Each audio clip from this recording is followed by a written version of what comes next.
ಎಲ್ಲರಿಗೂ ನಮಸ್ಕಾರ. ಎಲ್ಲರೂ ಹೇಗಿದ್ದೀರಾ? ಎಲ್ಲರೂ ಸಂತೋಷವಾಗಿ ಆರೋಗ್ಯವಾಗಿದ್ದೀರಾ ಅಂತ ಅಂದ್ಕೊಳ್ತೀನಿ. ಇನ್ನು ಇವತ್ತು ಬೆಳಗ್ಗೆಯಿಂದ ವ್ಲಾಗ್ನ ಶುರು ಮಾಡ್ಕೊಳ್ತಾ ಇದ್ದೀನಿ. ಇನ್ನು ಪಾಪುನೂ ಎದ್ದ. ನಿನ್ನೆ ಪಾಪುಗೆ ಸ್ವಲ್ಪ ಸ್ನಾನ ಲೇಟಾಗೋಯ್ತು.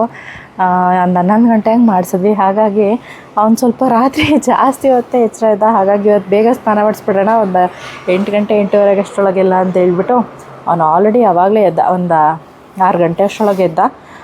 ಇವಾಗ ಸ್ವಲ್ಪ ಚೆನ್ನಾಗಿ ಬಿಸಿಲು ಬಂತಲ್ವ, ಹಾಗಾಗಿ ಬಿಸಿಲಿಗೆ ತೋರಿಸೋಣ ಅಂತ ಹೇಳ್ಬಿಟ್ಟು ಪಾಪುನ ಆಚೆ ಕಡೆ ಕರ್ಕೊಂಬಂದೆ. ಚೆನ್ನಾಗಿ ಬಿಸಿಲಿದೆ ಅಲ್ಲಮ್ಮ, ಅಲ್ಲಮ್ಮ ಚೆನ್ನಾಗಿ ಬಿಸಿಲಿದೆ ಅಲ್ಲಮ್ಮ, ಅಲ್ಲಮ್ಮ. ಇನ್ನು ಇವತ್ತಿನ ಬೆಳಗ್ಗೆ ತಿಂಡಿಗೆ ಪುದೀನ ಸೊಪ್ಪಿತ್ತು, ಅದರಲ್ಲೇ ಪುದೀನ ಪಲಾವ್ ಮಾಡೋಣ ಅಂತ ಹೇಳ್ಬಿಟ್ಟು ಎಲ್ಲ ಕಟ್ ಮಾಡಿ ಇಟ್ಟಿದ್ದೀನಿ. ಇನ್ನು ಹೋಗ್ಬಿಟ್ಟು ಒಗ್ಗರಣೆ ಒಂದು ಹಾಕಬೇಕು. ಇನ್ನು ಮಗುಗೆ ಸ್ನಾನ ಮಾಡಿಸೋದಕ್ಕೆ ಅಂತ ಹೇಳ್ಬಿಟ್ಟು ನೀರನ್ನು ಕಾಯೋದಕ್ಕೆ ಇಟ್ಟಿದ್ದೀನಿ. ಸೊ ಇವನು ಸ್ವಲ್ಪ ಹೊತ್ತು ಬಿಸಿಲಿಗಿರಲಿ, ಒಂದು 10 ನಿಮಿಷ, ಒಂದು 20 ನಿಮಿಷನಾದರೂ ಇರಲಿ. ಸೊ ಅಲ್ಲಿವರೆಗೂ ಇಲ್ಲಿ ಬೀನ್ ಬ್ಯಾಗ್ ಮೇಲೆ ಹಾಕ್ಬಿಡ್ತೀನಿ. ಇವನಿಗೆ ಬೀನ್ ಬ್ಯಾಗ್ ಅಂದರೆ ಸಿಕ್ಕಾಪಟ್ಟೆ ಇಷ್ಟ. ಪಾಪುಗೆ ಎಷ್ಟು ಚೆನ್ನಾಗಿ ಮಲ್ಕೊತಾನೆ ಗೊತ್ತಾ, ಇದ್ರ ಮೇಲೆ ಎಷ್ಟು ಹೊತ್ತು ಬಿಟ್ಟರೆ ಇರ್ತಾನೆ. ಕಣ್ಣು ನೋಡ್ತಾ ಇರಿ, ಪಿಳಿ ಪಿಳಿ ನೋಡ್ತಾ ಇರಿ ನೀವು. ನೋಡಿ ಎಷ್ಟು ಚೆನ್ನಾಗಿ ಮಲ್ಕೊಂಡಿದ್ದಾನೆ. ಇದರಲ್ಲಿ ಸುಮಾರು ಹೊತ್ತಿರ್ತಾನೆ, ಒಂದು 20 ನಿಮಿಷ, ಅರ್ಧ ಗಂಟೆ ಬಿಟ್ಟರು ಎದ್ಬಿಡ್ತಾನೆ. ತುಂಬ ಒಳ್ಳೆ ಸಪೋರ್ಟ್ ಕೊಡುತ್ತಲ್ಲ. ಸೊ ಹಾಗಾಗಿ ಎತ್ತಿಯಮ್ಮ, ಎತ್ತಿಯ ಇಲ್ಲಿ ಸ್ವಲ್ಪ ಹೊತ್ತು ಎತ್ತಿಯ ಪಪ್ಪ ನೋಡ್ತಿರ್ತಾರೆ. ಓಕೆನಾ? ಇವಾಗ ಇನ್ನು ತಿಂಡಿಗೆಲ್ಲ ಆವಾಗಲೇ ತರಕಾರಿನ ಕಟ್ ಮಾಡಿ ಇಟ್ಟಿದ್ದೆ. ಬೇಗ ಒಗ್ಗರಣೆ ಹಾಕೊಳಕ್ಕೆ ಬಂದುಬಿಡುತ್ತೆ ಅಂತ ಹೇಳ್ಬಿಟ್ಟು. ಬೆಳಗ್ಗೆ ತಿಂಡಿ ಮಾತ್ರ ಬೇಗನೆ ಆಗಿಬಿಡ್ಬೇಕು. ಸೊ ಹಾಗಾಗಿ ಇನ್ನು ತರಕಾರಿನೆಲ್ಲ ಕಟ್ ಮಾಡಿಟ್ಟಿದ್ದೀನಿ. ಇದು ಸ್ವಲ್ಪ ರುಬ್ಕೊಳ್ಳೋದಕ್ಕೆ. ಇನ್ನು ಬಟಾಣಿ ಕಾಳನ್ನೆಲ್ಲ ರಾತ್ರಿಯೇ ಚೆನ್ನಾಗಿ ನೆನೆಗಿಟ್ಟಿದ್ದೆ. ಸ್ವಲ್ಪ ರುಬ್ಕೋಬೇಕು ಈ ಪಲಾವ್ಗೆ. ಸೊ ಹಾಗಾಗಿ ರುಬ್ಕೊಳ್ಳೋದಕ್ಕೆ ಏನೇನೆಲ್ಲ ಸೇರಿಸ್ಬೇಕು ಅಂತ ಹೇಳ್ಬಿಟ್ಟು ನೋಡೋಣ. ಇನ್ನು ನೋಡಿ, ಪಾಪುಗೆ 2 ಕಡೆ ನೀರನ್ನ ಚೆನ್ನಾಗಿ ಕಾಯೋದಕ್ಕೆ ಇಟ್ಟಿದ್ದೀನಿ. ಆಲ್ಮೋಸ್ಟ್ ಕಾಯ್ತಾ ಬಂತು. ಒಗ್ಗರಣೆ ಹಾಕಿದ್ದೇನೆ ಪಾಪುಗೆ ಸ್ನಾನ ಮಾಡಿಸ್ಬಿಡ್ಬೇಕು. ಇನ್ನು ಮೊದಲು ರುಬ್ಕೊಳ್ಳೋದಕ್ಕೆ ಒಂದು ಮಿಕ್ಸಿ ಜಾರ್ಗೆ ಒಂದಿಷ್ಟು ಪುದೀನ ಚೆನ್ನಾಗಿ ತೊಳೆದ್ಬಿಟ್ಟು ಇಟ್ಕೊಂಡಿದ್ದೀನಿ.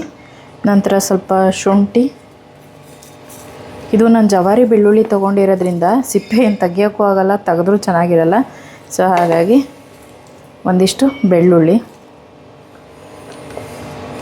1-3 ಹಸಿರು ಮೆಣಸಿನ್ಕಾಯಿ, ಒಂದಿಷ್ಟು ಕೊಬ್ಬರಿ, ನಂತರ ಕೊನೆಯಲ್ಲಿ ಸ್ವಲ್ಪ ಕೊತ್ತಂಬರಿ ಸೊಪ್ಪು. ಇದಿಷ್ಟನ್ನು ರುಬ್ಕೋಬೇಕು. ಸ್ವಲ್ಪ ನೀರು ಹಾಕ್ಬಿಟ್ಟು ಈ ಥರ ನುಣ್ಣಗೆ ರುಬ್ಕೊಂಡಿದ್ದೀನಿ. ಇನ್ನು ಈ ಕಡೆ ಒಗ್ಗರಣೆ ಹಾಕ್ಕೊಳ್ಳೋದಕ್ಕೆ ಎಣ್ಣೆ ಚೆನ್ನಾಗಿ ಕಾಯೋದಕ್ಕೆ ಇಟ್ಟಿದ್ದೀನಿ. ಇವಾಗ ಸ್ವಲ್ಪ ಸಾಸಿವೆ, ಸ್ವಲ್ಪ ಜೀರಿಗೆ, 2 ಏಲಕ್ಕಿ, 3 ಲವಂಗ, ಸ್ವಲ್ಪ ಚಕ್ಕೆ, 1 ಚಕ್ರ ಮೊಗ್ಗು, ನಂತರ 2 ಪಲಾವ್ ಎಲೆ. ಇದಿಷ್ಟನ್ನು ಸ್ವಲ್ಪ ಫ್ರೈ ಮಾಡಿಕೊಂಡು ಕಟ್ ಮಾಡಿ ಇಟ್ಕೊಂಡಿರೋಂಥ ಈರುಳ್ಳಿ, ಸ್ವಲ್ಪ ಕರಿಬೇವು, ಸ್ವಲ್ಪ ಈರುಳ್ಳಿ ಫ್ರೈ ಮಾಡ್ಕೋಬೇಕು. ಈರುಳ್ಳಿ ಚೆನ್ನಾಗಿ ಫ್ರೈ ಆಗಿದೆ. ಇದಕ್ಕೆ ಸ್ವಲ್ಪ ಬೀನ್ಸು, ಕ್ಯಾರೆಟ್, ಒಂದಿಷ್ಟು ಬಟಾಣಿ ಕಾಳು, ಸ್ವಲ್ಪ ಇದನ್ನು ಹುರ್ಕೊಳ್ಬೇಕು ಚೆನ್ನಾಗಿ.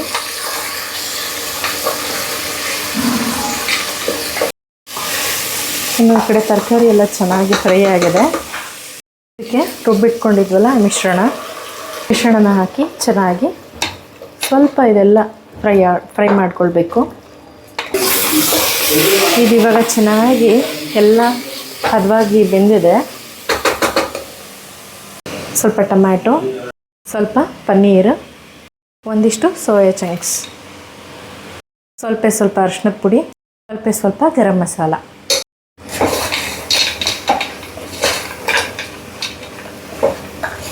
ಇಷ್ಟನ್ನು ಚೆನ್ನಾಗಿ ಮಿಕ್ಸ್ ಮಾಡಿಕೊಂಡು ಈಗ ತೊಳೆದು ನೆನೆಸಿಟ್ಕೊಂಡಿರೋಂಥ ಅಕ್ಕಿ,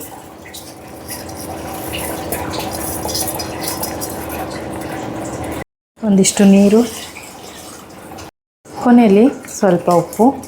ಇದು ಇವಾಗ ಒಂದು 2 ವಿಷಲ್ ಆಗೋವರೆಗೂ ಚೆನ್ನಾಗಿ ಸ್ವಲ್ಪ ಮೀಡಿಯಮ್ ಫ್ಲೇಮಲ್ಲೇ ಚೆನ್ನಾಗಿ ಬೇಯಿಸ್ಕೊಳ್ಬೇಕು. ಇನ್ನು ರಾಗಿ ಗಂಜಿ. ಈ ರಾಗಿ ಗಂಜಿ ನನ್ನ ಟೋಟಲ್ ಹೆಲ್ತ್ ಬೂಸ್ಟರ್ ಅಂತಲೇ ಹೇಳ್ಬೋದು. ಬೆಳಗ್ಗೆ ಮಾತ್ರ ಒಳ್ಳೆ ಸಖತ್ ಬೂಸ್ಟಿಂಗ್ ಆಗಿರುತ್ತೆ.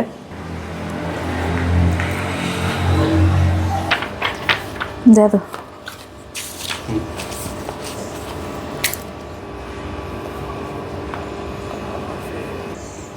ಸರ್ ಇಲ್ಲಿ ಪೇ ಯಾರಿಗೆ ಅಂತ ಬೇಡವಾ? ಬುಕ್ಕೆ ಕೊಡು. ನೀರು ಇವಾಗ ಚೆನ್ನಾಗಿ ಕಾದಿದೆ. ಪಾಪುನ ಒಳಗಡೆ ಹಾಕಿದ್ದಾರೆ. ಇನ್ನು ಅವನಿಗೂ ಆಲ್ರೆಡಿ ನಿದ್ದೆ ಹೋಗ್ಬಿಟ್ಟಿದೆ. ಇವಾಗ ಬೇಗ ಅವನಿಗೆ ಸ್ನಾನ ಮಾಡಿಸ್ಬೇಕು. ಸ್ನಾನ ಮಾಡಿಸಿ ಮಲಗಿಸ್ಬಿಟ್ರೆ ಆಮೇಲೆ ನಾನು ಫ್ರೆಶ್ ಆಗ್ಬೋದು.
ಕೈ ಕಾಲಾಡಿಸಿ ಕೈ ಕೆಳಗೆ ಇಟ್ಕೋ.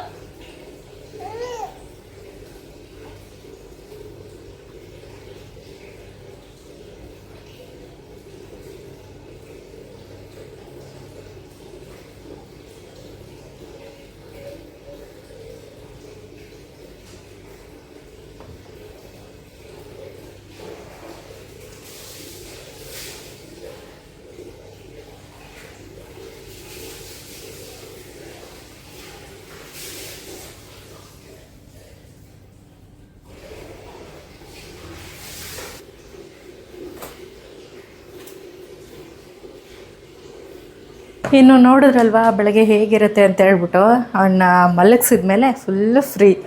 ತಿಂಡಿನೂ ರೆಡಿ ಆಗಿಬಿಟ್ಟಿದೆ. ಇನ್ನೇನು ತಿಂಡಿ ತಿನ್ಕೊಂಡು ಅದಾದಮೇಲೆ ನಾನು ಫ್ರೆಶ್ ಅಪ್ ಆಗ್ತೀನಿ. ಸೊ ಮೊದಲೇ ಮುಂಚೆ ಎಲ್ಲ ಸ್ನಾನಗಿನ ಮುಗಿಸ್ಕೊಂಡು ಆಮೇಲೆ ತಿಂಡಿ ಮಾಡಿಬಿಡ್ತಾ ಇದ್ದೆ. ಇವಾಗ ತಿಂಡಿ ತಿನ್ಕೊಂಡು ಆರಾಮಾಗಿ ಸ್ವಲ್ಪ ಹೊತ್ತು ರೆಸ್ಟ್ ಮಾಡಿ ಸ್ನಾನ ಮಾಡೋಣ. ನನ್ನ ಹಸ್ಬೆಂಡಿಗಿದ್ರು ಪೂಜೆ ಮಾಡ್ಕೊಂಡು ಹೋಗ್ತಾರೆ. ಸೊ ಹಾಗಾಗಿ ಇನ್ನು ಈ ಕಡೆ ಪಲಾವ್ ರೆಡಿ ಆಗಿದೆ. ಪುದೀನ ಪಲಾವ್ ಸೌಟೆಲ್ಲ ಹಾಕ್ಬಿಟ್ಟೆ.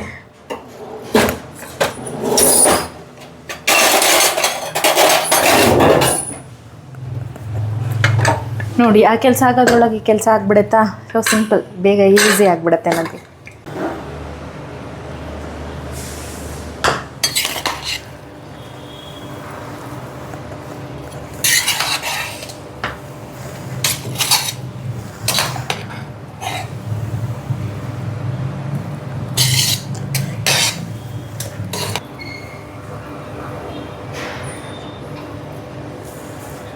ಇನ್ನು ಮೊಸರು ಬಜ್ಜಿ ಮಾಡ್ಕೊಳ್ಳೋದಕ್ಕೆ ಒಂದಿಷ್ಟು ಮೊಸರಿಗೆ ಈರುಳ್ಳಿ, ಒಂದಿಷ್ಟು ಸೌತೆಕಾಯಿ, ಸ್ವಲ್ಪ ಉಪ್ಪು,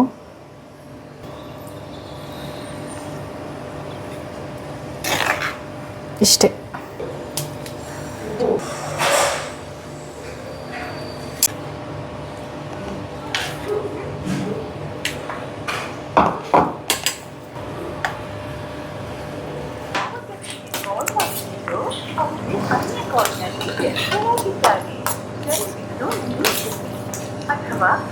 ಬೇಕು ಮೊಸರು ಬಜ್ಜಿ?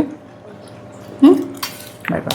ತಿಂಡಿನೆಲ್ಲ ಮುಗಿಸ್ಕೊಂಡು ಸ್ವಲ್ಪ ಹೇರ್ ಪ್ಯಾಕ್ ಆದರೂ ಮಾಡ್ಕೊಳ್ಳೋಣ. ಹೇರ್ ಸಿಕ್ಕಾಪಟ್ಟೆ ಡಲ್ಲಾಗಿ ಕಾಣಿಸ್ತಾ ಇದೆ ಅಂತ ಹೇಳ್ಬಿಟ್ಟು ಮೊದಲು ಒಂದು 4 ಸ್ಪೂನಷ್ಟು ಫ್ಲ್ಯಾಕ್ಸ್ ಸೀಡ್ಸ್ನ ತೊಗೊಂಡಿದ್ದೀನಿ. ಹಾಗೆ 1 ಸ್ಪೂನಷ್ಟು ಮೆಂತ್ಯಕಾಳು. ಇದಕ್ಕೆ 1 ಲೋಟ ಆಗೋವಷ್ಟು ನೀರನ್ನ ಹಾಕಿಬಿಟ್ಟು ಚೆನ್ನಾಗಿ ಇದನ್ನು ಬಾಯ್ಲ್ ಮಾಡ್ಕೊಳ್ಬೇಕು. ಎಲ್ಲಿವರೆಗೂ ಅಂತೇಳಿದ್ರೆ ಇದು ಸ್ವಲ್ಪ ಜಲ್ಲಿ ಫಾರ್ಮ್ ಆಗಬೇಕು, ಅಲ್ಲಿವರೆಗೂ ಚೆನ್ನಾಗಿ ಬಾಯ್ಲ್ ಮಾಡ್ಕೊಳ್ಬೇಕು. ಫ್ಲ್ಯಾಕ್ಸ್ ಸೀಡ್ಸಲ್ಲಿ ಸ್ವಲ್ಪ ಒಳ್ಳೆ ನಾರಿಷ್ಮೆಂಟ್ ಸಿಗುತ್ತೆ ಹೇರಿಗೆ. ಒಂಥರ ಗ್ಲಾಸಿನೆಸ್ ಬರುತ್ತೆ.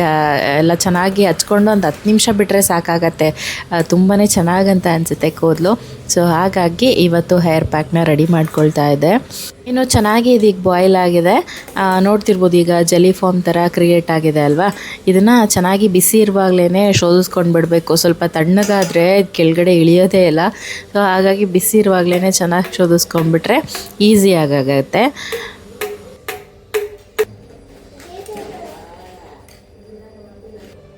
ಈಗ ಒಂದು 2 ನಿಮಿಷ ಚೆನ್ನಾಗಿ ತಣ್ಣಗಾಗಿದೆ. ಇದನ್ನ ಒಂದು ಬಾಟಲಿಗೆ ಸ್ಟೋರ್ ಮಾಡಿ ಇಟ್ಕೊಂಡ್ಬಿಟ್ರೆ ಹಚ್ಕೊಳ್ಳೋದಕ್ಕೂ ತುಂಬ ಸುಲಭವಾಗಿ ಹಚ್ಕೊಂಡ್ಬಿಡ್ಬೋದು. ಕೈಯಲ್ಲಿ ಹಚ್ಕೊಡ್ತೀವಿ ಅಂತ ಹೇಳಿದ್ರೆ ಫುಲ್ ಕೆಳಗೆಲ್ಲ ಬಿದ್ದೋಗ್ಬಿಡುತ್ತೆ. ಹಾಗಾಗಿ ಈ ಥರ ನಾನು ಬಾಟಲ್ಲಿಗೆ ಫಿಲ್ ಮಾಡಿಕೊಂಡು ನಂತರ ಚೆನ್ನಾಗಿ ಹೇರ್ ಪಾರ್ಟಿಷನ್ ಮಾಡ್ಕೊಳ್ತಾ ಅಪ್ಲೈ ಮಾಡಿಕೊಂಡ್ರೆ ಮುಗೀತು. ತುಂಬಾ ಸುಲಭ, ಮನೆಯಲ್ಲೇ ಇದನ್ನು ಮಾಡ್ಕೊಂಡು ಬಿಡ್ಬೋದು. ಸೊ ಇತ್ತೀಚಿಗಂತೂ ನಾನು ಮಗು ಆದಮೇಲೆ ಇದು ಯಾವುದೂ ನನಗೆ ಮಾಡ್ಕೊಳ್ಳೋದಕ್ಕೆ ಸಮಯನೂ ಇಲ್ಲ, ಮಾಡೋದಕ್ಕೆ ಇಂಟ್ರೆಸ್ಟು ಇಲ್ಲ ಅಂತ ಅನ್ಸೋಗ್ಬಿಟ್ಟಿದೆ. ಸ್ಕಿನ್ ಕೇರ್ ಇಲ್ಲ, ಆಮೇಲೆ ಹೇರ್ ಕೇರ್ ಅಂತೂ ಖಂಡಿತ ಮಾಡ್ತಾನೆ ಇಲ್ಲ ಸ್ವಲ್ಪನೂ. ಏನೋ ಯಾವಾಗಲಾದರೂ ಒಂದು ವೀಕ್ಲಿ ಟ್ವೈಸ್ ಎಣ್ಣೆ ಹಚ್ಚಿದ್ರೆ ಸಾಕಾಗೋಗ್ಬಿಟ್ಟಿದೆ ಇವಾಗ ಅಷ್ಟೇನೆ. ಅದು ಬಿಟ್ಟು ಸ್ಕಿನ್ ಕೇರ್ ಹೇರ್ ಕೇರ್ ಅಂತ ಏನೂ ಇಲ್ಲ. ಅದು ಆ ಥರ ಆಗೋಗ್ಬಿಟ್ಟಿದೆ. ಇನ್ನು ಸ್ವಲ್ಪ ಒಂದು 10 ನಿಮಿಷ ಬಿಟ್ಟು ನಂತರ ಸ್ನಾನಕ್ಕೆ ಹೋಗಿ ಬಂದರೆ ಮುಗೀತು. ತುಂಬಾ ಒಳ್ಳೆ ಗ್ಲಾಸಿನೆಸ್ ಚೆನ್ನಾಗಿ ಕಾಣಿಸುತ್ತೆ. ಅಪ್ಪು ಎದ್ರಿ, ನೀವು ಎದ್ದೇಳಿದ್ರಾ? Good morning. ಅಣ್ಣ ನೋಡಿ ಎಲ್ಲ ಬಿಚ್ಚಾಕ್ಬಿಟ್ಟಿದ್ದಾನಲ್ಲ. ಎದ್ದೇಳಿ ಎದ್ದೇಳಿ ಎದ್ದೇಳಿ ಎದ್ದೇಳಿ ಎದ್ದೇಳಿ ಎದ್ದೇಳಿ ಎದ್ದೇಳಿ ಬಂಗಾರಿ. ಆ ಖುಷಿ ಏನಕ್ಕೆ ಬಿಚ್ಚಾಕಿರೋದಪ್ಪು? ಹಾಂ, ಏನಕ್ಕೆ ಬಿಚ್ಚಾಕಿರೋದು ಅದನ್ನೆಲ್ಲ? ನಾನು ಕಟ್ಟಿದ್ದನ್ನೆಲ್ಲ ಬಿಚ್ಚಿಬಿಟ್ಟು ಈ ಅವತಾರ ಏನಕ್ಕೆ ಮಾಡಿದ್ಯಪ್ಪ ನೀನು? ಕಟ್ಟಿದ್ದೀನಿ ಬಿಚ್ಚಿಬಿಟ್ಟು ಈ ಥರ ಬೆಡ್ಶೀಟ್ ಹೊಜ್ಜಿದ್ದಾರೆ ನೋಡಿ ಪಾಪುಗೆ. ನಾನು ಸ್ನಾನಕ್ಕೆ ಹೋಗಿ ಬರೋಷ್ಟರೊಳಗೆ ಖುಷಿ ಪಾಪುನ ಎಬ್ಬಿಸ್ಬಿಟ್ಟಿದ್ದಾನೆ. ಅಂದರೆ ಅದಕ್ಕೆ ಮೈಕೈಗೆಲ್ಲ ಸುತ್ತಿರ್ತೀವಲ್ವ ಬಟ್ಟೆ, ಅದನ್ನೆಲ್ಲ ಬಿಚ್ಚಿಬಿಡ್ತಾನೆ ಅವನು. ಅವ್ನಿಗೇನೋ ಆ ಥರ ಕಟ್ಟೋದೇ ಇಷ್ಟ ಆಗಲ್ಲ. ಅಮ್ಮ ಇದನ್ನು ತೆಗೆದ್ಬಿಡಮ್ಮ, ಇದನ್ನ ಯಾಕೆ ಕಟ್ಟಿದೀಯಾ ಅಂತ ಹೇಳ್ಬಿಟ್ಟು. ಸೊ ನಾನು ಸ್ನಾನಕ್ಕೆ ಹೋಗಿರೋ ಗ್ಯಾಪಲ್ಲಿ ಅವನಿಗೆ ಟಿ ವಿ ನೋಡ್ತೀರಮ್ಮ ಅಂತ ಹೇಳ್ಬಿಟ್ಟು ಟಿ ವಿ ಹಾಕ್ಕೊಟ್ಟಿದ್ದೀನಿ. ಸೊ ಅವ್ನು ಒಳಗಡೆ ಬರೋದಿಲ್ಲ ಅಂತ ಹೇಳ್ಬಿಟ್ಟು ನಾನು ಸ್ನಾನಕ್ಕೆ ಹೋಗಿರೋ ಗ್ಯಾಪಲ್ಲಿ ಬಂದುಬಿಟ್ಟು ಆ ಬಟ್ಟೆನೆಲ್ಲ ಬಿಚ್ಚಿ ಅವನು ನೆಬ್ಸಿ ಆಟ ಆಡಿಸ್ತಾ ಇದ್ದಾನೆ ಬೆಡ್ಶೀಟ್ ಹೊಜ್ಜಿಬಿಟ್ಟು. ಸೊ ಈ ಥರ ಮಾಡ್ತಾ ಇರ್ತಾನೆ ಖುಷಿ. ನಾನು ಎತ್ಕೋಬೇಕು, ನನಗೆ ಕೊಡು ಅಂತ ಹೇಳ್ಬಿಟ್ಟೆ ಹಠ ಮಾಡ್ತಾ ಇರೋದು. ಸೊ ನಾನು ಸ್ವಲ್ಪ ರೆಡಿ ಆಗಿಬಿಟ್ಟು ಇನ್ನು ಮಧ್ಯಾಹ್ನ ಇನ್ನೇನು ಕೆಲಸ ಇರುತ್ತಲ್ವ, ಬೆಳಗ್ಗೆನೇ ಎಲ್ಲ ಕೆಲಸ ಮಾಡ್ಕೊಂಡಿರ್ತೀನಿ. ಮಕ್ಕಳ ಜೊತೆ ಆಟ ಆಡೋದೇನೆ ಕೆಲಸ ಆಗಿಬಿಡತ್ತೆ. ಅವನನ್ನು ಪಾಪುನು ರೆಡಿ ಮಾಡಿಸ್ಬಿಟ್ಟು ಸ್ವಲ್ಪ ಹೊತ್ತು ಕೂತ್ಕೊಂಡು ಟಿ ವಿ ನೋಡೋಣ ಅಂತನಾದರೂ ಕೂತ್ಕೊಂಡೆ. ಈ ಬೊಂಬಾಟ್ ಭೋಜನದಲ್ಲಿ ಸಿಹಿಕಹಿ ಚಂದ್ರು ಸರ್ ಮಾತಾಡೋದಂತೂ ಸಿಕ್ಕಾಪಟ್ಟೆ ಇಷ್ಟ ಆಗುತ್ತೆ. ನಾನು ಈ ರೆಸಿಪಿಗಳಿಗಿಂತ ಅವ್ರು ನೋಡಿದ್ರೇ ಒಂಥರ ಖುಷಿ ಅಂತ ಅನಿಸುತ್ತೆ. ಯಾವಾಗಲಾದರೂ ಟಿ ವಿ ಆನ್ ಮಾಡಿದಾಗ ಇದು ಬಂದರೆ, ಎಪಿಸೋಡ್ಸ್ಗಳು ಬಂದರೆ ನೋಡ್ತೀನಿ. ಅವ್ರು ಮಾತಾಡೋ ರೀತಿ, ಶೈಲಿ ನಂಗೆ ಸಿಕ್ಕಾಪಟ್ಟೆ ಇಷ್ಟ ಆಗುತ್ತೆ. ಒಂಥರ ಅಷ್ಟು ಖುಷಿಯಾಗಿರ್ತಾರೆ ಅಂತಲೇ ಹೇಳ್ಬೋದು. ಇನ್ನು ಹೇರ್ ಮಾಸ್ಕ್ ಮಾಡ್ಕೊಂಡಿದ್ನಲ್ಲ ನೋಡಿ ಯಾವ ಥರ ಕಾಣಿಸ್ತಾ ಇದೆ. ಹೇರ್ ಒಂಥರ ಇಷ್ಟು ಗ್ಲಾಸಿಯಾಗಿ ಕಾಣಿಸ್ತಾ ಇದೆ. ನಂಗೆ ಹೇರು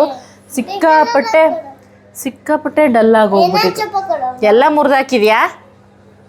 ಹಾಂ, ಕ್ರ್ಯಾನ್ಸಿನು ಹೊಸಾದು ಎಲ್ಲ ಮುರಿದಾಕ್ಬಿಟ್ಟ. ತಗೋಮ್ಮ, ನೀಟಾಗಿ ಇಟ್ಕೋಬೇಕಮ್ಮ.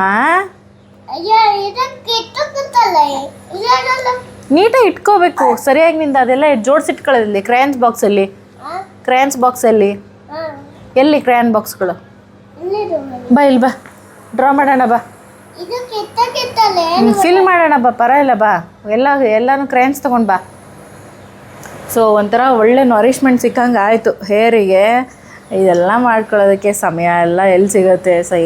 ಸಿಗೋದೊಂದು ಸ್ವಲ್ಪ ಸಮಯ ಮಕ್ಕಳ ಜೊತೆನೇ ಆಟ ಆಡ್ಕೊಂಡು ಇದ್ಬಿಡ್ತೀವಿ. ಇದೆಲ್ಲ ಮಾಡ್ಕೊಳ್ಳೋಕೆ ಸಮಯ ಆಗೋಲ್ಲ. ಬಟ್ ಯಾವಾಗಾದರೂ ಒನ್ಸ್ ಇದು ರೀಸನ್ಸ್ ಅಷ್ಟೇ, ಮಾಡ್ಕೊಳ್ಬೋದು. ನೀವೇನಾದರೂ ಆರಾಮಾಗಿ ಅಮ್ಮ ಮನೇಲಿ ಇದ್ದೀರಾ ಅಂತೇಳಿದ್ರೆ ಇದು ಬೆಸ್ಟ್ ಟೈಮ್ ಅಂತಲೇ ಹೇಳ್ಬೋದು. ಹೇರ್ ಕೇರ್ ಮಾಡ್ಕೊಳ್ಳೋಕ್ಕೆ, ನಿಮ್ಮ ಸ್ಕಿನ್ ಕೇರ್ ಮಾಡ್ಕೊಳ್ಳೋದಕ್ಕೆ. ಚೆನ್ನಾಗಿ ಹೇರ್ ಕೇರ್ ಮಾಡ್ಕೊಳ್ಳಿ, ಚೆನ್ನಾಗಿ ಸ್ಕಿನ್ ಕೇರ್ ಮಾಡ್ಕೊಳ್ಳಿ. ಸೊ ಖುಷಿಗೆ ಈ ಥರ ಡ್ರಾಯಿಂಗ್ ಬುಕ್ಸ್ಗಳನ್ನ ತರಿಸಿದೆ, ಡ್ರಾ ಮಾಡ್ತಾನೆ ಅಂತ ಹೇಳ್ಬಿಟ್ಟು. ಇದು ಬಂದಾಗಿಂದ ಫುಲ್ ಒಂಥರ ಖುಷಿ.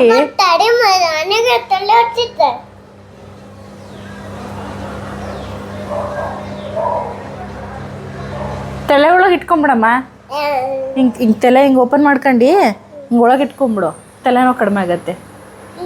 ಇಲ್ಲಿ ಹಿಂಗೆ ಮಾಡ್ಕೊಂಡು ಹಿಂಗೆ ಒಳಗೆ ಇಟ್ಕೊಂಬಿಡು.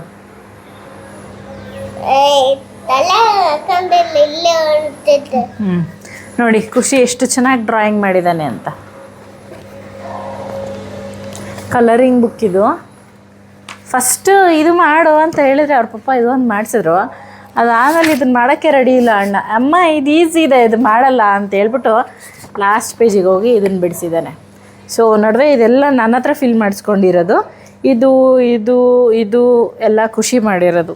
ಇದು ಒಂದು ನಾನೇ ಮಾಡಿರೋದು, ಇದು ನಾನೇ ಮಾಡಿಸಿರೋದು ಕೈ ಹಿಡ್ದು ಎಲ್ಲಮ್ಮ. ಇದೆಲ್ಲ ಖುಷಿ ಮನೆ ಮಾಡಿರೋದು. ಮಸ್ತ್ ಮಾಡಿ ಅಪ್ಪಾಜಿ. A+ ನಿಂಗೆ. ಓಕೆ, ಎಲ್ಲ ಅರ್ಧಂಬರ್ಧ ಅವನಿಗೆ ಎಷ್ಟೆಷ್ಟು ಬರುತ್ತೋ ಅಷ್ಟು ಟ್ರೈ ಮಾಡಿ. ಪಿಂಕ್ ಕಲರ್ ಅಲ್ಲಮ್ಮ, ಎಲ್ಲನೂ ತೊಗೊಂಬಾ, ಎಲ್ಲ ತೊಗೊಂಬಾ. ನೋಡಿ ಟೈಗರ್ ಕಣ್ಣು ಮಾತ್ರ ಬಿಡಿಸಿದ್ಯಾ. ಮುಂದಿಂದ ಯಾರು ಬಿಡಿಸ್ತಾರೆ? ಬಾ ಬಿಡಿಸ್,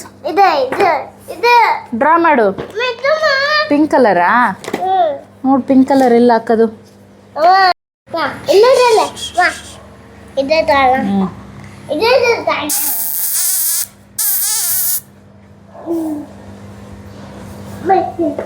ಇನ್ನು ಪಾಪುನ ಸುಮಾರು ಹೊತ್ತು ಆಟ ಆಡಿಸಿ ಅವನ್ನ ಮಲಗಿಸಿದಾಯಿತು. ಮಧ್ಯಾಹ್ನ ಅಡುಗೆಗೆ ಬೆಳಗ್ಗೆ ನುಗ್ಗಿಕಾಯಿ ಬೇಳೆ ಸಾಂಬಾರು ಮಾಡಿದ್ದೆ. ಮಧ್ಯಾಹ್ನ ಮುದ್ದೆ ಮಾಡೋಕ್ಕೆ ಬರುತ್ತೆ ಅಂತ ಹೇಳ್ಬಿಟ್ಟು ಇನ್ನು ಬಾಳೆದಿಂಡಿನ ಪಲ್ಯ ಒಂದು ಮಾಡ್ಕೊಂಡು ಬಿಡೋಣ, ಸೈಡ್ ಡಿಶ್ ಥರ ಆಗುತ್ತೆ ಅಂತ ಹೇಳ್ಬಿಟ್ಟು ಇದನ್ನು ರೆಡಿ ಮಾಡ್ಕೊಳ್ತಾ ಇದೆ. ಇನ್ನು ಬಾಳೆದಿಂಡಿನ ಮೇಲ್ಗಡೆ ಇರುವಂಥ ಒಂದು 2 ಲೇಯರ್ನ ಕಟ್ ಮಾಡಿ ತೆಗೆದಿಟ್ಕೊಳ್ಬೇಕು. ಅದಾದಮೇಲೆ ಸ್ವಲ್ಪ ಗಟ್ಟಿ ಇರೋದು ಸಿಗುತ್ತೆ, ಅದನ್ನು ಕಟ್ ಮಾಡಿಕೊಂಡು ಅದಾದಮೇಲೆ ಪಲ್ಯಕ್ಕೆ ರೆಡಿ ಮಾಡ್ಕೊಳ್ಬೇಕು. ಬಾಳೆದಿಂಡು ಆರೋಗ್ಯಕ್ಕೆ ತುಂಬಾ ಒಳ್ಳೆಯದು. ಯಾರಿಗಾದ್ರೂ ಕಿಡ್ನಿಲಿ ಸ್ಟೋನ್ ಇದ್ದರೆ ಅಥವಾ ಮಲಬದ್ಧತೆ ಇದ್ದರೆ ಅಥವಾ ಬೇರೆ ಏನಾದರೂ BP ಅಂದರೆ ರಕ್ತದ ಒತ್ತಡ ಇತ್ತು ಅಂತ ಹೇಳಿದ್ರೆ ಅವರಿಗೆ ತುಂಬಾ ಒಳ್ಳೆಯದು ಅಂತಲೇ ಹೇಳ್ಬೋದು. ಮೊದಲು ಮೇಲ್ಗಡೆ ಸಿಪ್ಪೆನೆಲ್ಲ ತೆಗೆದಿಟ್ಕೊಂಡು ಇನ್ನು ಸಣ್ಣದಾಗಿ ಹೆಚ್ಕೊಳ್ತಾ ಈ ಥರ ನಾರು ಬರುತ್ತೆ, ಈ ಥರ ಇದನ್ನೆಲ್ಲ ತೆಗೆದಿಟ್ಕೊಳ್ತಾನೆ ಚೆನ್ನಾಗಿ ಸಣ್ಣದಾಗಿ ಕಟ್ ಮಾಡ್ಕೊಳ್ಬೇಕು. ಇವಾಗ ಪಲ್ಯ ಸೈಜಿಗೆ ಎಷ್ಟು ಬೇಕೋ ಅಷ್ಟು ಸಣ್ಣದಾಗಿ ಕಟ್ ಮಾಡಿಕೊಂಡು ಇನ್ನು ಇದು ಇವಾಗ ಚೆನ್ನಾಗಿ ಸಣ್ಣದಾಗಿ ಕಟ್ ಮಾಡಿ ಇಟ್ಕೊಂಡಿದ್ದೀನಿ. ಇನ್ನು ಇದನ್ನು ಸ್ವಲ್ಪ ನೀರಿಗೆ ಹಾಕಿಬಿಟ್ಟು ಒಂದಿಷ್ಟು ಉಪ್ಪನ್ನ ಹಾಕ್ಬಿಟ್ಟು ಚೆನ್ನಾಗಿ ಒಂದು 10 ನಿಮಿಷನಾದರೂ ನೆನೆಯೋದಕ್ಕೆ ಬಿಟ್ಬಿಡಬೇಕು. ಚೆನ್ನಾಗಿ ತೊಳೆದ್ಬಿಟ್ಟು ಒಂದು 10 ನಿಮಿಷ ನೆನೆಯೋದಕ್ಕೆ ಇಟ್ಬಿಟ್ರೆ ಇದು ಚೆನ್ನಾಗಿ ಮೇಲ್ಗಡೆ ಇರುತ್ತಲ್ಲ ಸ್ಕ್ರ್ಯಾಚ್ ಅಂತ ಅಂತಾರಲ್ಲ, ಅದು ಚೆನ್ನಾಗಿ ಬಿಟ್ಕೊಂಡು ಬಿಡುತ್ತೆ. ಸೊ ಹಾಗಾಗಿ ಒಂದು 10 ನಿಮಿಷನಾದರೂ ಉಪ್ಪು ಹಾಕಿಟ್ಬಿಟ್ಟು ತೊಳೆಯೋದಕ್ಕೆ ಎತ್ತಿಟ್ಬೇಕು. ಖುಷಿ ನೋಡಿ, ಅಮ್ಮ ನೀನೆಲ್ಲೋ ನಾನಲ್ಲಿ ಅನ್ನತ್ತಾರೆ. ಮಗು ಮಲ್ಕೊಂಡ ಅಂತ ಹೇಳಿದ್ರೆ ಅವನು ನನ್ನ ಹತ್ರನೇ ಇಟ್ಕೊಂಡು ಬಿಡ್ತೀನಿ. ಅವನು ನನ್ನನ್ನು ಬಿಟ್ಟು ಎಲ್ಲೂ ಹೋಗಲ್ಲ. ಅಡುಗೆ ಮನೇಲಿ ಏನಾದರೂ ಇತ್ತೀಚೆಗೆ ಸಹಾಯ ಮಾಡ್ಕೊಡೋದಕ್ಕೆ ಶುರು ಮಾಡ್ತಾನೆ. ಸೊ ಹಾಗಾಗಿ ಅವನು ನನ್ನ ಹತ್ರನೇ ಇರಿಸ್ಕೊಂಡ್ಬಿಡ್ತೀನಿ. ಸ್ವಲ್ಪ ಆ್ಯಕ್ಟಿವಿಟೀಸ್ ಆದರೂ ಈ ಥರ ಕಲಿತಾರೆ ಅಂತ ಹೇಳ್ಬಿಟ್ಟು. ಈಗ ಸುಮಾರು TVನೂ ಹಾಕ್ಕೊಡಲ್ಲ ಅವನಿಗೆ, ಹಾಗಾಗಿ ಬೋರ್ ಆಗಿಬಿಡುತ್ತೆ ಅಂತ ಹೇಳ್ಬಿಟ್ಟು ಈ ಥರ ಕೆಲಸಕ್ಕೆ ಹಚ್ಕೊಂಡ್ಬಿಡ್ತೀನಿ.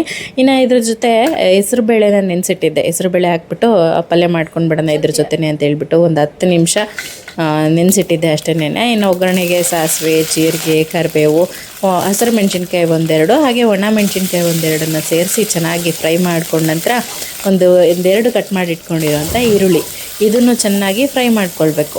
ನಂತರ ನೆನೆಸಿಟ್ಕೊಂಡಿದ್ವಲ್ಲ ಹೆಸ್ರು ಕಾಳು, ಇದನ್ನು ಹೆಸರುಬೇಳೆನೂ ಹಾಕ್ಬಿಟ್ಟು ಚೆನ್ನಾಗಿ ಇದನ್ನು ಒಂದು 2 ನಿಮಿಷ ಸ್ವಲ್ಪ ಇದನ್ನು ಸಣ್ಣ ಉರಿಲೇ ಫ್ರೈ ಮಾಡ್ಕೊಂಡ ನಂತರ ಇನ್ನು ಕಟ್ ಮಾಡಿ ನೆನೆಸಿಟ್ಕೊಂಡಿದ್ವಲ್ಲ ಬಾಳೆದಿಂಡು ಇದನ್ನು ಹಾಕಿಬಿಟ್ಟು ಚೆನ್ನಾಗಿ ಒಂದು 10 ನಿಮಿಷನಾದರೂ ಲೋ ಫ್ಲೇಮಲ್ಲಿ ಫ್ರೈ ಮಾಡ್ಕೊಳ್ಬೇಕು. ಚೆನ್ನಾಗಿ ಇದನ್ನು ಫ್ರೈ ಮಾಡ್ಕೊಂಡ್ಬಿಟ್ರೆ ಅದಾದಮೇಲೆ ಮೆತ್ತಗೆ ರೆಡಿ ಆಗಿಬಿಡುತ್ತೆ. ಇನ್ನು ಈ ಕಡೆ ಬೆಳಗ್ಗೆ ಸಾಂಬಾರನ್ನೆಲ್ಲನೂ ರೆಡಿ ಮಾಡಿಟ್ಟಿದ್ದೆ. ಇನ್ನೇನು ಮಧ್ಯಾಹ್ನ ಬಂದಿದ್ದೇನೆ, ಅವ್ರು ಬಂದಿದ್ದು ನನ್ನ ಹಸ್ಬೆಂಡ್ ಬಂದಿದ್ದೇನೆ, ಮುದ್ದೆ ಒಂದು ಮಾಡ್ಕೊಂಡು ಬಿಟ್ಟರೆ ರೆಡಿ ಆಗಿಬಿಡುತ್ತೆ, ಬೇಗ ಆಗಿಬಿಡುತ್ತೆ ಕೆಲಸ ಅಂತ ಹೇಳ್ಬಿಟ್ಟು. ಇನ್ನು ಈ ಕಡೆ ಚೆನ್ನಾಗಿ ಬಾಳೆಕಂದೆಲ್ಲ ಚೆನ್ನಾಗಿ ಬೆಂದಿದೆ. ನಂತರ ಕೊನೆಯಲ್ಲಿ ಉಪ್ಪು, ಕಾಯಿ ತುರಿ, ಸ್ವಲ್ಪ ಕೊತ್ತಂಬರಿ ಸೊಪ್ಪನ್ನ ಹಾಕಿ ಚೆನ್ನಾಗಿ ಮಿಕ್ಸ್ ಮಾಡ್ಕೊಂಡ್ಬಿಟ್ರೆ ಪಲ್ಯ ರೆಡಿ ಆಗಿಬಿಡುತ್ತೆ. ತುಂಬಾ ಚೆನ್ನಾಗಿರುತ್ತೆ. ನಮ್ಮ ಖುಷಿ ಮಧ್ಯಾಹ್ನ ಊಟ ಮಾಡಲಿಲ್ಲ, ಇದನ್ನು ಸಂಜೆ ಹಾಕ್ಸ್ಕೊಂಡು ಬೌಲಲ್ಲಿ ತಿಂತಾ ಕೂತ್ಕೊಂಡಿದ್ದ. ತುಂಬಾ ಟೇಸ್ಟಿಯಾಗಿರುತ್ತೆ. ಮಕ್ಕಳು ಸಿಕ್ಕಾಪಟ್ಟೆನೇ ಇಷ್ಟಪಡ್ತಾರೆ. ಅಂದರೆ ಕಾಯಿ ತುರಿ ಹಾಕಿರ್ತೀವಲ್ಲ, ತುಂಬಾ ರುಚಿಯಾಗಿ ಹಾಗೆ ಟೇಸ್ಟಿಯಾಗೂ ಇರುತ್ತೆ. ಮನೇಲಿ ಒಂದ್ಸಲ ಟ್ರೈ ಮಾಡಿ, ಈ ಥರ ಪಲ್ಯನ ಒಂದ್ಸಲ ಟ್ರೈ ಮಾಡಿ. ಇನ್ನು ಮಧ್ಯಾಹ್ನ ಊಟಕ್ಕೆ ನನ್ನ ಹಸ್ಬೆಂಡ್ ಬರ್ತಾರೆ ಅಂತ ಹೇಳ್ಬಿಟ್ಟು ಮುದ್ದೆ, ಸಾಂಬಾರು, ಪಲ್ಯ ಎಲ್ಲನೂ ರೆಡಿ ಮಾಡಿದ್ದೆ. ಖುಷಿ ನೋಡಿ ಮುದ್ದೆ ಬೇಡವಂತ ಅವನಿಗೆ. ಬೆಳಗ್ಗೆ ಪಲಾವ್ನೇ ಹಾಕ್ಸ್ಕೊಂಡು ತಿಂತಾ ಇದ್ದಾನೆ. ಮುದ್ದೆ ಬೇಡವಾ? ಓಕೆ. ನಾನು ಯೂಶ್ವಲಿ ಯಾವಾಗ್ಲೂ ಮಧ್ಯಾಹ್ನ ಜಾಸ್ತಿ ಚಪಾತಿ ಅಥವಾ ರೊಟ್ಟಿ ಮಾಡ್ತೀನಿ. ಇವಾಗ ಇತ್ತೀಚೆಗೆ ರೊಟ್ಟಿ ಮಾಡಿಲ್ಲ, ಯಾಕೆ ಅಂದರೆ ಸ್ವಲ್ಪ ಜಾಸ್ತಿ ಕೆಲಸ ಆಗಿಬಿಡುತ್ತಲ್ಲ. ಹಾಗಾಗಿ ಚಪಾತಿ ಆದರೆ ಈಸಿಯಾಗಿ ಮಾಡ್ಕೊಂಡು ಬಿಡ್ಬೋದು, ಯಾವಾಗಾದ್ರೂ ಕಲಸಿಟ್ಬಿಟ್ಟು ಅಂತ ಹೇಳ್ಬಿಟ್ಟು ಅದನ್ನು ಚಪಾತಿನೇ ಮಾಡ್ಕೊತೀನಿ ಮಧ್ಯಾಹ್ನದೊತ್ತು. ಬಟ್ ರಾತ್ರಿ ಟೈಮಲ್ಲಿ ಮಾತ್ರ ಕಂಪಲ್ಸರಿ ರಾಗಿ ಮುದ್ದೆ ಊಟ ಮಾಡೇ ಮಾಡ್ತೀನಿ. ಇಡಿಮ ಹೇ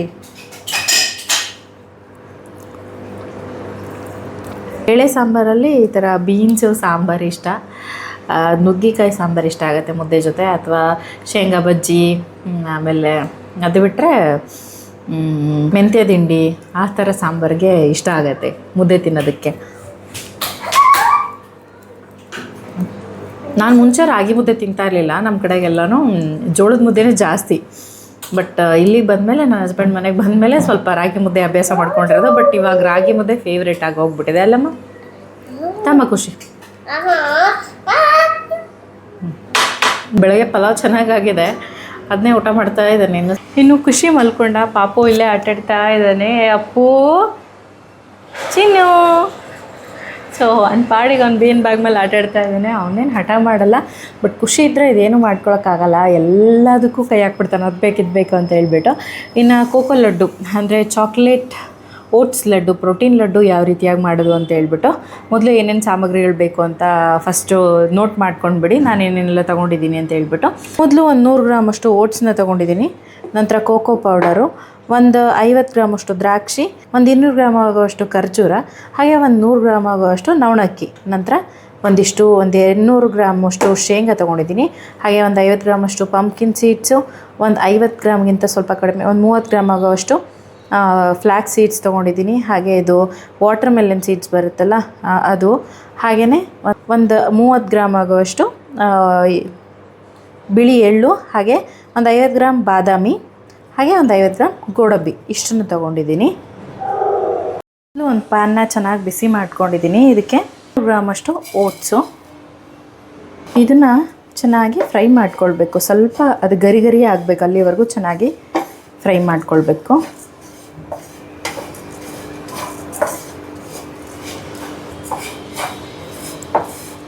ಸ್ವಲ್ಪ ಕಲರ್ ಚೇಂಜ್ ಆಗುತ್ತೆ, ಆವಾಗ ತೆಗೆದುಬಿಡಬೇಕು. ಇದು ಇವಾಗ ಚೆನ್ನಾಗಿ ಫ್ರೈ ಆಗಿದೆ, ಘಮನೂ ಬರ್ತಾ ಇದೆ. ಇದನ್ನು ಒಂದು ಮಿಕ್ಸಿ ಜಾರ್ಗೆ ಸೇರಿಸಿ ಸ್ವಲ್ಪ ತರಿಯಾಗಿ ರುಬ್ಕೊಳ್ಬೇಕು. ತುಂಬ ಸಣ್ಣ ರುಬ್ಕೊಳ್ಬಾರ್ದು, ಸ್ವಲ್ಪ ತರಿಯಾಗಿ ರುಬ್ಕೊಳ್ಬೇಕು. ಇಷ್ಟಾದರೆ ಸಾಕಾಗತ್ತೆ. ಇದನ್ನೆಲ್ಲ ಒಂದು ಪ್ಲೇಟಿಗೆ ಟ್ರಾನ್ಸ್ಫರ್ ಮಾಡ್ಕೊತಾ ಇದ್ದೀನಿ. ಒಂದಿಷ್ಟು ನವಣೆ ಸ್ವಲ್ಪ ಕಲರ್ ಚೇಂಜ್ ಆಗೋವರೆಗೂ ಇದನ್ನು ಚೆನ್ನಾಗಿ ಹುರ್ಕೊಳ್ಬೇಕು. ಅಕ್ಕಿ ಇವಾಗ ಚೆನ್ನಾಗಿ ಸ್ವಲ್ಪ ಬ್ರೌನ್ ಕಲರ್ ಆಗಿದೆ. ಒಂದು ಮಿಕ್ಸಿ ಜಾರಿಗೆ ಸೇರಿಸಿ ಸ್ವಲ್ಪ ತರಿಯಾಗಿ ರುಬ್ಕೊಳ್ಬೇಕು. ಈ ಅದಕ್ಕಿದ್ರೆ ಸಾಕಾಗತ್ತೆ, ಅಂದರೆ ನವಣಕ್ಕಿ ತಿನ್ನುವಾಗ ಈ ಥರ ಕ್ರಿಸ್ಪಿಯಾಗಿ ಅನಿಸುತ್ತೆ ಅಂತ ಹೇಳ್ಬಿಟ್ಟು ಈ ರೀತಿಯಾಗಿ ಮಾಡ್ಕೊಳ್ಳೋದು. ಈಗ ಅದೇ ಪ್ಯಾನ್ಗೆ ಗೋಡಂಬಿ ಮತ್ತು ಬಾದಾಮಿ ಎರಡನ್ನೂ ಒಂದು 2 ನಿಮಿಷ ಡ್ರೈ ರೋಸ್ಟ್ ಮಾಡಿಕೊಂಡು, ಇದು ಇವಾಗ ಫ್ರೈ ಆಗಿದೆ ಅಂತ ಅನ್ನುವಾಗ ಪಂಪ್ಕಿನ್ ಸೀಡ್ಸು, ಹಾಗೆ ವಾಟರ್ ಮೆಲನ್ ಸೀಡ್ಸು, ಅದಾದಮೇಲೆ ಸ್ವಲ್ಪ ಫ್ಲ್ಯಾಕ್ಸ್ ಸೀಡ್ಸು, ಆಮೇಲೆ ಎಳ್ಳು, ಇದನ್ನು ಹಾಕ್ಬಿಟ್ಟು ಚೆನ್ನಾಗಿ ಸ್ವಲ್ಪ ಎಳ್ಳು ಮತ್ತು ಫ್ಲ್ಯಾಕ್ಸ್ ಸೀಡ್ಸು ಸ್ವಲ್ಪ ಚಟಪಟ ಅಂತ ಅನ್ನಬೇಕು, ಅಲ್ಲಿವರೆಗೂ ಚೆನ್ನಾಗಿ ಫ್ರೈ ಮಾಡ್ಕೊಳ್ಬೇಕು ಇದನ್ನು.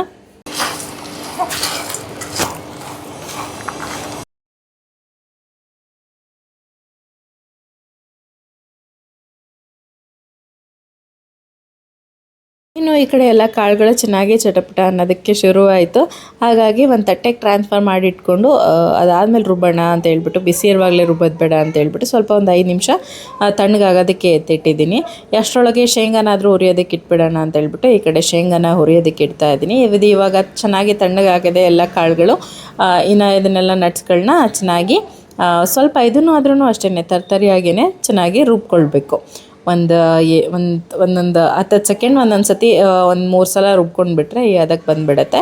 ಅದಾದಮೇಲೆ ಪೀನಟ್ ಬಟರು ಮಾಡ್ಕೊಳ್ಳೋದಕ್ಕೆ ಸ್ವಲ್ಪ ಶೇಂಗಾ, ಹಾಗೆ ನಾನು ಕೋಕೋ ಪೌಡರ್ನ ಯೂಸ್ ಮಾಡ್ತಾಯಿದ್ದೀನಿ. ಒಂದು 2-3 ಸ್ಪೂನಷ್ಟು ಕೋಕೋ ಪೌಡರು, ಒಂಥರ ಚಾಕ್ಲೇಟಿ ಫ್ಲೇವರ್ ಚೆನ್ನಾಗಂತ ಅನಿಸುತ್ತೆ ಕೋಕೋ ಪೌಡರ್ನ ಆ್ಯಡ್ ಮಾಡ್ಕೊಳ್ಳೋದ್ರಿಂದ. ಇದನ್ನು ಸ್ಕಿಪ್ ಸಹ ಮಾಡ್ಕೊಳ್ಬೋದು, ಬಟ್ ಆ್ಯಡ್ ಮಾಡಿದ್ರೆ ತುಂಬಾ ಟೇಸ್ಟಿಯಾಗಿ ಅನಿಸುತ್ತೆ. ಪೀನಟ್ ಬಟರ್ನ ಮಾಡ್ಕೊಳ್ಳೋದಕ್ಕೆ ಒಂದು 3-4 ಸತಿನಾದರೂ ಒಂದು 2 ನಿಮಿಷನಾದ್ರೂ ಸ್ವಲ್ಪ ಚೆನ್ನಾಗಿ ರುಬ್ಕೊಳ್ಬೇಕು. ಆ ರೀತಿಯಾಗಿ ಮಾಡ್ಕೊಂಡ್ರೇನೆ ಪೀನಟ್ ಬಟರ್ ಚೆನ್ನಾಗಿ ಬಿಟ್ಕೊಂಡ್ಬಿಡುತ್ತೆ. ನಾನು ಕೋಕೋ ಪೌಡರ್ ಆ್ಯಡ್ ಮಾಡಿರೋದ್ರಿಂದ ಸ್ವಲ್ಪ ತಿಕ್ನೆಸ್ ಜಾಸ್ತಿನೇ ಬಂದಿದೆ. ಖಾಲಿ ನಾವು ಶೇಂಗಾನೇ ರುಬ್ತೀವಿ ಅಂತ ಹೇಳಿದ್ರೆ ಪೀನಟ್ ಬಟರ್ ತುಂಬಾ ಸಾಫ್ಟಾಗಿ ಚೆನ್ನಾಗಿ. ಇದನ್ನು ಅದೇ ತಟ್ಟೆಗೆ ಟ್ರಾನ್ಸ್ಫರ್ ಮಾಡ್ಕೊಳ್ತಾ ಇದ್ದೀನಿ. ಕೊನೆಯಲ್ಲಿ ಒಂದಿಷ್ಟು ಒಣ ದ್ರಾಕ್ಷಿ, ಹಾಗೆಯೇ ಒಂದಿಷ್ಟು ಖರ್ಜೂರ, ಕಾಳನ್ನ ಒಳಗಡೆ ಬೀಜನೆಲ್ಲ ಬಿಡಿಸಿಟ್ಕೊಂಡಿರೋ ಅಂಥ ಖರ್ಜೂರ, ಇದನ್ನು ಚೆನ್ನಾಗಿ ತರಿಯಾಗಿಯೇ ರುಬ್ಕೊಳ್ಬೇಕು. ಮಿಕ್ಸರ್ಗೆ ಬ್ಲೆಂಡರ್ಗೆ ಸ್ವಲ್ಪ ಹೆವಿ ಅಂತ ಅನಿಸುತ್ತೆ ಇದು. ಸೊ ಹಾಗಾಗಿ ಸ್ವಲ್ಪನೇ ನೋಡಿಕೊಂಡು ಈ ರೀತಿಯಾಗಿ ಮಾಡಿಕೊಂಡ್ರೆ ಒಳ್ಳೆಯದು. ಇದನ್ನು ತರ್ತರಿಯಾಗಿ ಈ ಥರ ಮಾಡಿಕೊಂಡು ಎಲ್ಲ ಒಂದು ತಟ್ಟೆಗೆ ತೆಗೆದಿಟ್ಕೊಂಡಿದ್ದೀನಿ, ಉಂಡೆ ಕಟ್ಟೋದಕ್ಕೆ ಸುಲಭ ಆಗುತ್ತೆ ಅಂತ ಹೇಳ್ಬಿಟ್ಟು. ಸೊ ಇಷ್ಟೇ, ತುಂಬ ಸಿಂಪಲ್, ಹುರ್ಕೊಳ್ಳೋದು ರುಬ್ಬಿರೋದು ಎಲ್ಲ ತುಂಬ ಸುಲಭ. ಇದರಲ್ಲಿ ಕೀ ಇಂಗ್ರೀಡಿಯೆಂಟ್ ಅಂದರೆ ಮೇನ್ ಈ ಪೀನಟ್ ಬಟರು. ತುಂಬಾ ಒಳ್ಳೆ ಕೋಕೋ ಪೌಡ್ರ್ ಹಾಕಿರೋದ್ರಿಂದ ಒಳ್ಳೆ ಚಾಕ್ಲೇಟಿ ಫ್ಲೇವರ್ ಕೊಡುತ್ತೆ. ಇದನ್ನೆಲ್ಲನೂ ಚೆನ್ನಾಗಿ ಮಿಕ್ಸ್ ಮಾಡ್ಕೋಬೇಕು. ಹಾಗೆ ನೀವೇನಾದರೂ ಈ ಥರ ಚಾಕ್ಲೇಟ್ ಬಾರ್ಸ್ ಥರ ಮಾಡ್ಕೋತೀರಾ ಅಂತ ಹೇಳಿದ್ರೆ ಇದಕ್ಕೇನೆ ಡಾರ್ಕ್ ಚಾಕ್ಲೇಟ್ ಬರುತ್ತಲ್ವ, ಆ ಡಾರ್ಕ್ ಚಾಕ್ಲೇಟ್ನ ಚೆನ್ನಾಗಿ ಮೆಲ್ಟ್ ಮಾಡಿ ಸೇರಿಸ್ಕೋಬೇಕು.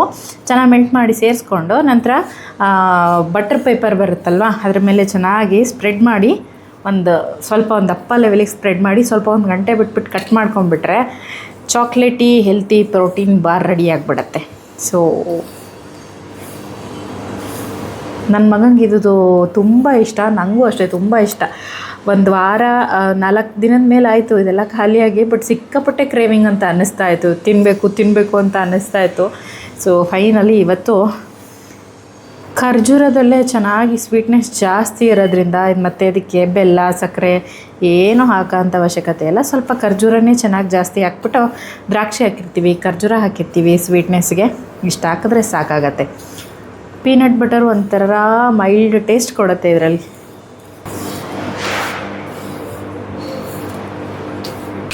ಚೆನ್ನಾಗಿ ಕೈಯಿಂದ ಮಿಕ್ಸ್ ಮಾಡಿಕೊಂಡು ಚಿಕ್ಕದಾಗಿ ಉಂಡೆಗಳನ್ನ ಕಟ್ಕೊಳ್ತಾ ಇದ್ದೀನಿ. ನಾನು ದಿನದಲ್ಲಿ 2 ಉಂಡೆ ತಿನ್ನೋ ಥರ ಮಾಡ್ಕೊಳ್ತಾ ಇದ್ದೀನಿ. ಖುಷಿ 2 ತಿಂತಾನೆ, ನಾನು 2 ತಿಂತೀನಿ, ನನ್ನ ಹಸ್ಬೆಂಡ್ 2 ತಿಂತಾರೆ, ಆ ಥರ ಮಾಡ್ಕೊತಿದ್ದೀನಿ. ಯಾಕೆಂದರೆ ದೊಡ್ಡದು ಮಾಡಿಬಿಟ್ರೆ ಕ್ವಾಂಟಿಟಿ ಜಾಸ್ತಿ ಆಗಿಬಿಡತ್ತೆ. ಹಾಗಾಗಿ ಒಂದೊಂದು ಚಿಕ್ಕ ಸೈಜ್ ಉಂಡೆ, ಒಂದು ಪಾಮಲ್ಲಿ ಎಷ್ಟೆಷ್ಟು ಆಗುತ್ತೋ ಅಷ್ಟು ಸೈಜ್ ಉಂಡೆನ ಮಾಡ್ಕೊಳ್ತಾ ಇದ್ದೀನಿ. ಆರೋಗ್ಯಕರವಾಗಿರೋದೇ ಇಲ್ಲ ಅಂತ ಅಲ್ಲ, ಆರೋಗ್ಯಕರವಾಗಿರೋದನ್ನು ಎಷ್ಟು ತಿನ್ನಬೇಕೋ ಅಷ್ಟು ತಿಂದ್ರೇ ಒಳ್ಳೆಯದು. ಹೆಲ್ತಿ ಅಂತ ಹೇಳ್ಬಿಟ್ಟು ಹೆಚ್ಚಿಗೆ ತಿಂದುಬಿಟ್ರೆ ಆರೋಗ್ಯಕ್ಕೆ ಒಳ್ಳೆಯದಲ್ಲ ಅಲ್ವಾ. ಯಾವುದೇ ಎಷ್ಟೆಷ್ಟು ಇರಬೇಕೋ ಅಷ್ಟೇ ಇರಬೇಕು. ಮಕ್ಕಳಿಗೆ ಕೊಡಿ, ದೊಡ್ಡವ್ರಿಗೆ ಕೊಡಿ, ಎಲ್ರಿಗೂ ಕೊಡಿ. ಎಸ್ಪೆಷಲಿ ಹೆಣ್ಮಕ್ಳು ಈ ಥರ PCOD, PCOS, ಥೈರಾಯ್ಡ್ ಅಂತ ಸುಮಾರಷ್ಟು ಕಾಯಿಲೆಗಳು ಬಂದುಬಿಡ್ತವೆ ಈಗಂತೂ ಹೆಣ್ಮಕ್ಳಿಗೆ. ಸೊ ಇದು ತುಂಬ ಒಳ್ಳೆಯದು. ಆ ಥರ ಇರೋರಿಗೆ ಸ್ವಲ್ಪ ಕ್ವಾಂಟಿಟಿಲೇ ಮಾಡ್ಕೊಳ್ಳಿ. ನಾನು ಹೆಚ್ಚಾಕೋದ್ನಲ್ಲ, ನಾನು ಮೊದಲು ಒಂದು ಸಲ ಮಾಡಿದೆ, ಇಷ್ಟ ಆಗಿ ನಾನು ಇಷ್ಟನ್ನು ಮಾಡ್ಕೊಂಡಿದ್ದೀನಿ. ನೀವು ಹಾಕಿರೋದ್ರಲ್ಲೇ ಎಲ್ಲ ಕಡಿಮೆ ಹಾಕ್ಕೊಳ್ಳಿ. ನಿಮಗೆ ನಾನು ನವಣೆ ಹಾಕಿದ್ದೀನಿ, ಬೇಕಾದರೆ ನೀವು ನವಣೆನೂ ಸ್ಕಿಪ್ ಮಾಡ್ಕೊಳ್ಬೋದು. ನನಗೆ ಬೇಕು ಅಂತ ಹಾಕಿದ್ದೀನಿ. ನವಣೆ ಹಾಕಿರೋದ್ರಿಂದ ಒಂದು ಸ್ವಲ್ಪ ಕ್ರಿಸ್ಪಿನೆಸ್ ಥರ ಚೆನ್ನಾಗಿ ತಿನ್ನುವಾಗ ಚೆನ್ನಾಗಂತ ಅನಿಸುತ್ತೆ. ಸ್ವಲ್ಪ ಸಾಫ್ಟಾಗಿ ಮೃದುವಾಗಿರಬೇಕು ಅಂದರೆ ಖಾಲಿ ಓಟ್ಸ್ ಆದರೆ ಸಾಕು. ಸ್ವಲ್ಪ ನವಣೆ ಹಾಕಿದ್ರೆ ಕ್ರಿಸ್ಪಿಯಾಗಿರುತ್ತೆ ಅಂತ ಹೇಳ್ಬಿಟ್ಟು ಸ್ವಲ್ಪ ನವಣೆನ ಆ್ಯಡ್ ಮಾಡಿದ್ದೀನಿ. ಸೊ ಪೀನಟ್ ಬಟರಲ್ಲಿ ಒಳ್ಳೆ ಪ್ರೋಟೀನ್ ಇರುತ್ತೆ, ಕೋಕೋ ಪೌಡರಲ್ಲಿ 0 ಶುಗರ್ ಇರುತ್ತೆ, ಎಲ್ಲ ನಟ್ಸಲ್ಲಿ ಒಮೆಗಾ 3 ಇದರಲ್ಲಿ ಯಾವುದರಲ್ಲಿ ಫ್ಲ್ಯಾಕ್ಸ್ ಸೀಡ್ಸಲ್ಲಿ ಒಮೆಗಾ 3 ಕಂಟೆಂಟ್ ಚೆನ್ನಾಗಿರುತ್ತೆ. ವೆಜಿಟೇರಿಯನ್ ಆಗಿದ್ದರೆ ಡೇಲಿ ಸ್ವಲ್ಪನಾದ್ರೂ ಫ್ಲ್ಯಾಕ್ಸ್ ಸೀಡ್ಸ್ನ ತೊಗೋಬೇಕು. ತುಂಬಾ ಒಳ್ಳೆಯದು ಫ್ಲ್ಯಾಕ್ಸ್ ಸೀಡ್ಸು. ಒಮೆಗಾ 3 ಕಂಟೆಂಟ್ ಇದರಲ್ಲಿ ಮಾತ್ರನೇ, ಫ್ಲ್ಯಾಕ್ಸ್ ಸೀಡ್ಸಲ್ಲಿ ಮಾತ್ರನೇ ಹೇರಳವಾಗಿ ಸಿಗೋದು. ಇದು ಬಿಟ್ಟರೆ ನಾನ್ ವೆಜ್ ತಿನ್ನೋರಿಗೆ ಫಿಶಲ್ಲಿ ಚೆನ್ನಾಗಿ ಸಿಗುತ್ತೆ. ನೀವು ನಾನ್ ವೆಜ್ ತಿಂತೀರಾ ಅಂದರೆ ಚೆನ್ನಾಗಿ ಫಿಶ್ ತಿನ್ನಿ. ಇವಳೇನಪ್ಪ ವೆಜಿಟೇರಿಯನ್ ಆಗಿ ಬರೀ ನಾನ್ ವೆಜ್ ಅವ್ರ ಬಗ್ಗೆನೇ ಮಾತಾಡ್ತಾಳೆ ಅಂತ ಅಂತೀರಲ್ಲ, ಏನೋ ತಕ್ಕಮಟ್ಟಿ ತಿಳ್ಕೊಂಡಿದ್ದೀವಲ್ವಾ. ಸೊ ಒಂದಿಬ್ಬರು ಇದ್ದರೆ ಬೇಗ ಕಟ್ಬಿಡ್ಬೋದಪ್ಪ, ಒಬ್ಬೊಬ್ಬರೇ ಕಟ್ಟೋದಕ್ಕೆ ಕೈಯೆಲ್ಲ ನೋವು ಬಂದುಬಿಡತ್ತೆ. ಇನ್ನು ಆ ಖುಷಿನ ಅವ್ರ ಪಪ್ಪ ಬಂದಿದ್ರು, ಕಳಿಸ್ಬಿಟ್ಟೆ ನಾನು, ಫ್ಯಾಕ್ಟ್ರಿಗೆ ಹೋಗ್ಬಿಡು ನೀನು.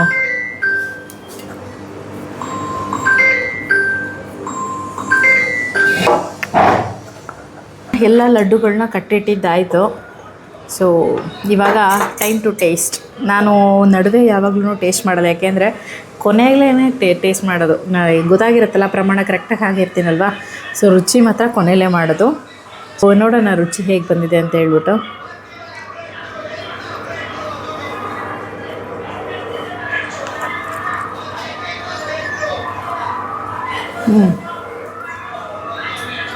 ಚೆನ್ನಾಗಿ ಬಂದಿದೆ. ನಾನು ಬೇಕಂತೀನಿ ಅಂತ ಹೇಳ್ಬಿಟ್ಟು ಸ್ವಲ್ಪ ಖರ್ಜೂರ ಕಡಿಮೆನೇ ಹಾಕ್ಕೊಂಡಿದ್ದೀನಿ. ನಿಮಗೆ ಸ್ವಲ್ಪ ಸಿಹಿ ಜಾಸ್ತಿ ಬೇಕು ಅಂತ ಹೇಳಿದ್ರೆ ಇನ್ನು ಸ್ವಲ್ಪ ಖರ್ಜೂರನ ಆ್ಯಡ್ ಮಾಡಿಕೊಡ್ರಿ. ಖರ್ಜೂರ ಮತ್ತು ದ್ರಾಕ್ಷಿ ಏನಾದರೂ ಬೇಕಾದರೆ ಆ್ಯಡ್ ಮಾಡ್ಕೊಳ್ಳಿ. ತುಂಬಾ ಚೆನ್ನಾಗಿದೆ. ನವಣೆ ಬೇಕು ಅಂದರೆ ಹಾಕ್ಕೊಳ್ಳಿ, ಬೇಡ ಅಂದರೆ ಸ್ಕಿಪ್ ಮಾಡಿ. ನನಗೆ ಬೇಕು ಅಂತ ಹೇಳ್ಬಿಟ್ಟು ನವಣೆನ ಆ್ಯಡ್ ಮಾಡಿದ್ದೀನಿ, ಸ್ವಲ್ಪ ಕ್ರಿಸ್ಪಿ ಚೆನ್ನಾಗಿರುತ್ತೆ ಅಂತ ಹೇಳ್ಬಿಟ್ಟು. ಕನ್ಸಿಸ್ಟೆನ್ಸಿನ ಚೆನ್ನಾಗಿ ಅಡ್ಜಸ್ಟ್ ಮಾಡಿಕೊಂಡು ಈ ಥರ ಸಾಫ್ಟಾಗಿ ಬರಬೇಕು. ಕಟ್ಟುವಾಗ ಸ್ವಲ್ಪ ಗಟ್ಟಿ ಅಂತ ಅನ್ನಿಸ್ತು, ಇವಾಗ ನೋಡಿ ಎಷ್ಟು ಚೆನ್ನಾಗಿ ಎಷ್ಟು ಸಾಫ್ಟ್ ಆಗಿಬಿಟ್ಟಿದೆ. ಸೊ ಈ ಥರ ಇರಬೇಕು.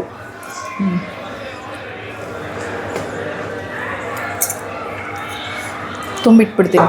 ಖುಷಿ ಬಾಪಿ ಅವರೂ ಫ್ಯಾಕ್ಟ್ರಿಗೆ ಹೋಗಿದ್ರಲ್ಲ, ವಾಪಸ್ ಬಂದರು ಕರ್ಕೊಂಡು.